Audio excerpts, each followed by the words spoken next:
Masih bersama Bisbrief, saya Ki Adrian, dan masih bersama Bapak Bob Budiman. Beliau adalah Wakil Ketua Gisimindo atau Gabungan Importir Hasil Bumi Indonesia.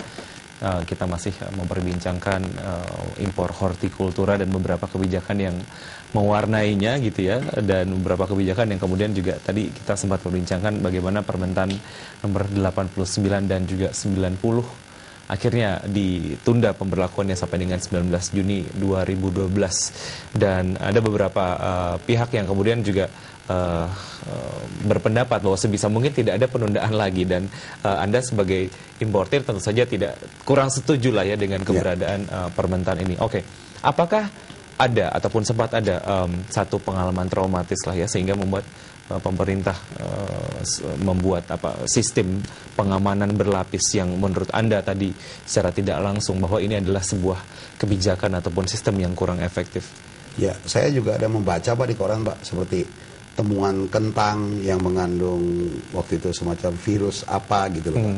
Itu mungkin yang membuat daripada Kementan trauma dalam hal itu Pak. Nah, tetapi kan sekali lagi kan yang saya katakan tadi, artinya ya mintakan saja veto dan certificate of analysis dan health certificate dari negara eksportir. Bila tidak, larang, lakukan reekspor, jangan diterima Pak.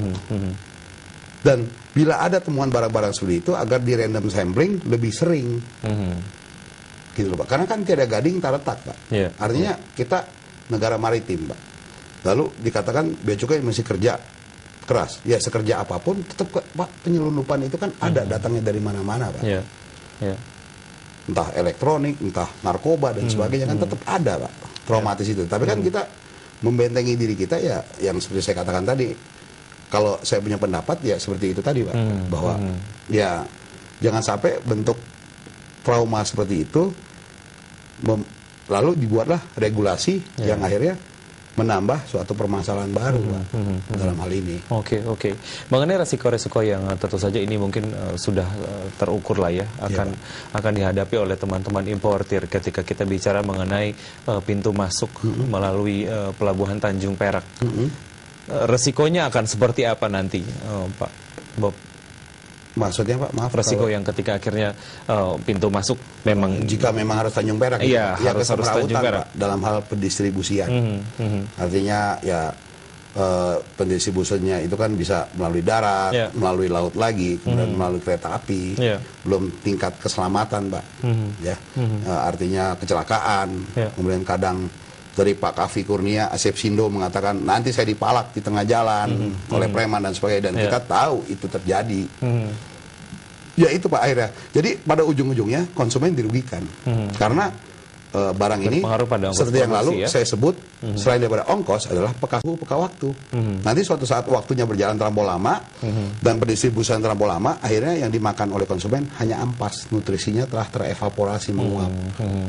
Nah seperti itu Pak. Makanya pada Permentan sebelum 89 dan 90 ini 18 itu sudah baik Pak, karena sentra-sentranya itu menyebar di mana-mana. Jadi begitu sampai itu barang impor, sebar jual ke pasar, dan itu habis kok Pak.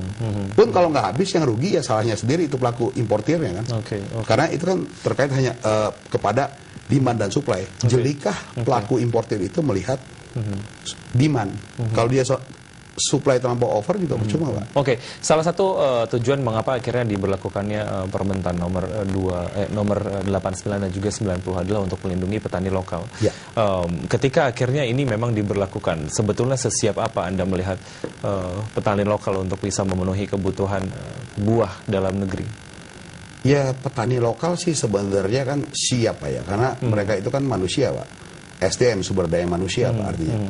Tetapi kan mereka orang-orang miskin Pak, yang mana membutuhkan seperti saya bicarakan di MNC yang 2 Maret lalu, kalau mengikuti negara Cina dikasih lahan gratis, kemudian diberikan pinjaman modal cuma-cuma, lalu diberikan penyuluhan yang baik mengenai cocok tanam, kemudian diberikan suatu penyuluhan dalam hal metode pencucian, kemudian pengawetan, lalu diadakan suatu fasilitas memfasilitasi pelaku-pelaku bisnis yang lain untuk menyediakan cold storage di sekitar sentra-sentra pertanian. Lalu pemerintah mengatur gimana nilai pembeliannya berapa dan nilai penjualannya berapa terkait pasar yang berlaku. Saya rasa kalau dikasih kayak begitu, Pak, itu petani kita, ini kita sekali lagi tanah vulkanik yang subur, Pak, sangat subur. Jadi mau nanam apa aja tumbuh, Pak. Dan kita berada di tropis, Pak, yang dari Cina, dari manapun kalau kita mau tanam itu semua tumbuh di sini dan akan lebih baik daripada produk impor, Pak. Sebenarnya di situ gitu. Kami tidak ada masalah, kami pedagang, Pak. Ini hari bisa importir, suatu hari juga bisa berubah kayak bunglon jadi petani lokal juga, Pak. Hanya saja secara kapasitas produksi misalnya sejauh ini apakah sudah siap petani lokal kita? Ya kan seperti yang kemarin kita katakan, data statistik yang ada untuk produk dan kebutuhan nasional, produk nasional hanya mampu memenuhi 30 sampai dengan 50%. Itu pun belum termasuk varian yang ada, seperti apel Malang dengan apel Fuji yang berbeda cita rasa. Seperti durian montong Medan dengan durian Medan dengan durian montong Thailand yang berbeda cita rasa juga, Pak. Jadi biarkanlah konsumen mempunyai hak penuh. Karena kebutuhannya ada di situ sebetulnya ya. Kalau dia tiap hari makan durian montong nggak muntah, Pak. Sekali-kali mau makan yang Medannya. Semakin menarik, kita akan lanjutkan setelah jeda berikut ini, Pak Bob. Ya, baik, misalnya kami akan segera kembali setelah jeda berikut, jangan kemana-mana.